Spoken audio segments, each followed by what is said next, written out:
Hi friends, மழைக்கு இதாம்மா காரசாரமான பஜ்ஜி மிளகாய் எப்படி செய்யுதுன்னு பார்க்கலாமா? வாங்க பார்க்கலாம். அதுக்கு முன்னாடி நம்ம சேனலை சப்ஸ்கிரைப் பண்ணாதாங்க, மறக்காமல் சப்ஸ்கிரைப் பண்ணி வச்சுக்கோங்க.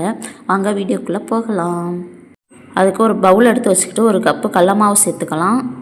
கடல மாவோட மிளகாய்த்தூள் 2 டேபிள் ஸ்பூன், மஞ்சத்தூள் 1 டேபிள் ஸ்பூன், பெருங்காயத்தூள் 1 டேபிள் ஸ்பூன், அரிசி மாவு 1 டேபிள் ஸ்பூன் சேர்த்துக்கலாம். இதில் தேவையான அளவு சால்ட்டு சேர்த்துக்குவோம். இப்போ வாட்ரு சேர்த்து கொஞ்சம் கொஞ்சமாக பிணைஞ்சு பஜ்ஜி மாவு அந்த கன்சிஸ்டன்சிக்கு கரைச்சி எடுத்துக்குவோம். பாருங்கள், இந்த மாதிரி கரைச்சி எடுத்துக்கணும். நம்ம கையில் தொட்டால் அதில் கையில் படணும், அது மாதிரி இருக்கணும். இப்போ பச்சை மிளகாவை எடுத்து இது மாதிரி அரிஞ்சு எடுத்து வச்சுக்குவோம். இப்போ கடாயில் எண்ணெயை ஊற்றி எண்ணெய் காஞ்சதும் பச்சை மிளகாவை எடுத்து இந்த மாவில் முக்கி எடுத்துக்கலாம். முக்கி எண்ணெயில் சேர்த்துக்குவோம். இதே மாதிரி எல்லா மிளகாவும் போட்டு எடுத்துக்கலாம். பாருங்கள், வெந்திரிச்சு எடுத்துக்கலாம். பாருங்கள், பச்சை மிளகாய் ரெடி ஆயிடுச்சு. நீங்களும் செஞ்சு பார்த்துட்டு எப்படி இருந்துச்சுன்னு சொல்லுங்கள். பாய், see you. இன்னொரு வீடியோவில் நம்ம சேனல் சப்ஸ்கிரைப் பண்ணாமல் மறக்காமல் சப்ஸ்கிரைப் பண்ணி வச்சுக்கோங்க. பாய், see you.